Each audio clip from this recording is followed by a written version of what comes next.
بسم الله الرحمن الرحيم. يا أيها المدثر قم فأنذر وربك فكبر وثيابك فطهر والرجز فاهجر ولا تمنن تستكثر ولربك فاصبر فإذا نقر في الناقور فذلك يومئذ يوم عسير على الكافرين غير يسير. ذرني ومن خلقت وحيدا وجعلت له مالا ممدودا وبنين شهودا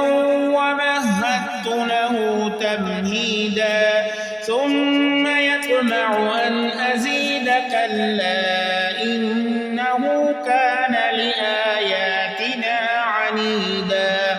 سأرهقه صعودا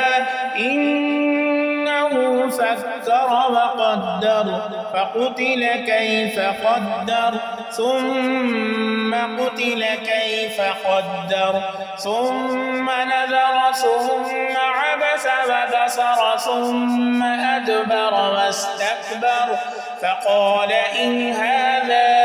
إلا سحر يؤثر إن هذا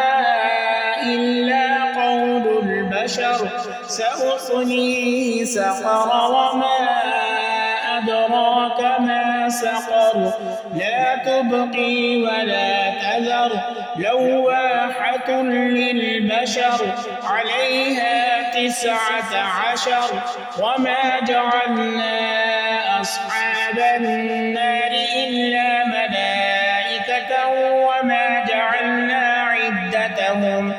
وما جعلنا عدتهم إلا فتنة للذين كفروا ليستيقن الذين أوتوا الكتاب ويزداد الذين آمنوا إيمانا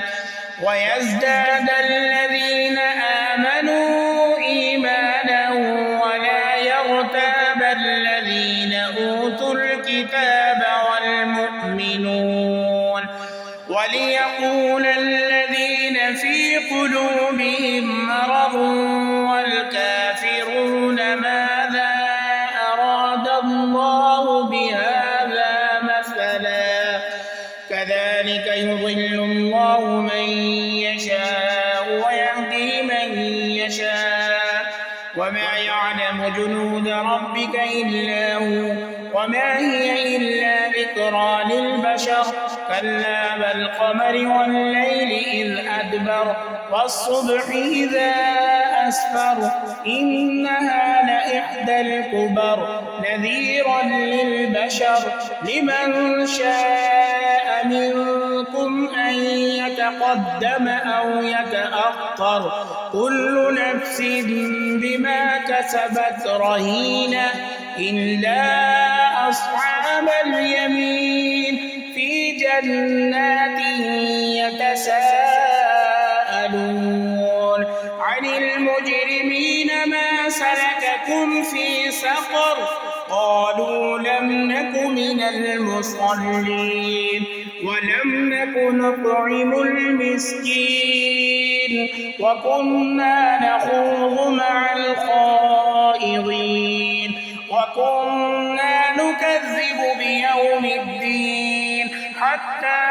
أتانا اليقين فما تنفعهم شفاعة الشافعين فما لهم عن التذكرة معرضين كأنهم حمر مستنفرة فرت من قسورة بل يريد كل امرئ منهم أن يؤتى صحفا منشرة كلا بل لا يخافون الآخرة كلا إنه تذكرة فمن شاء ذكره وما يذكرون إلا أن يشاء الله الله هو أهل التقوى وأهل المغفرة. वीडियो को like share channel को जरूर सब्सक्राइब करें।